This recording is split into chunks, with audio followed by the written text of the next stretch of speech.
J'invite Aliette Leleu, présidente de la Fondation Accenture, à nous expliquer ce que vous faites en termes de historique du mécénat de compétences également. Exactement. Je pense que le mécénat de compétences, effectivement, fait partie de l'ADN d'Accenture. Donc, nous sommes un grand cabinet de conseil et nos collaborateurs font des missions de compétences depuis de très, très, très longues années.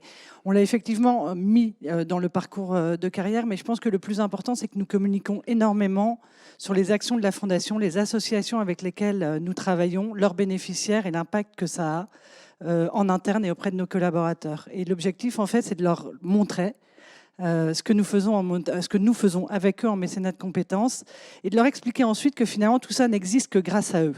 Parce que s'ils ne mettent pas à disposition leur temps, leur expertise, leur expérience, en fait, on n'est pas en mesure d'aider ces associations.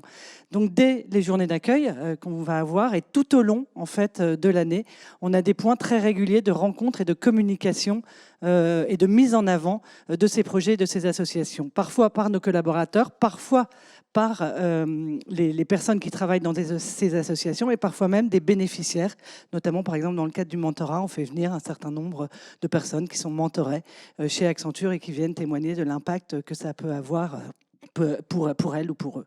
Et donc ensuite, il y a effectivement, comme d'autres l'ont expliqué, une valorisation, c'est-à-dire que quand vous faites une mission pour une association, quand vous faites une mission pour un client, pour nous c'est la même chose et ça va être évalué exactement de la même façon. Et un dernier point, on faisait beaucoup de mécénat de compétences et plutôt du mécénat de compétences relativement long en aidant ces associations sur plusieurs semaines, plusieurs mois, même parfois plusieurs années, puisqu'on aime les accompagner dans le temps. Et nous sommes aussi aperçus que certains collaborateurs avaient une demande plus courte, je veux dire de pouvoir donner quelques heures de leur temps, quelques jours. Et donc, en fait, on déploie aujourd'hui des formats courts. On a instauré les vendredis de la Fondation.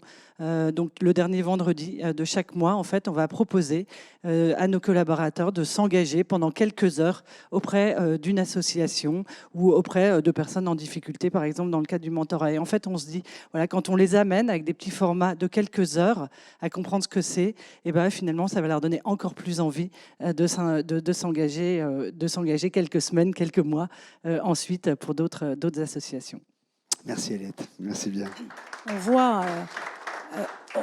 On voit l'inspiration des uns et des autres, puisque Orange a commencé par plutôt des missions de longue durée, et puis ouvre maintenant des missions de moyenne durée, j'allais dire, et plus courtes. Et puis là, ici, c'était de la longue durée aussi, et là, vous ouvrez sur des choses plus courtes. Voilà. Et dans l'autre sens, SNCF a commencé plutôt par des courtes, moyennes durées, 10 jours, et puis maintenant, il y a de la mission longue durée, puisque justement, je parlais d'Isabelle Millon, qui est avec nous pendant 2 ans.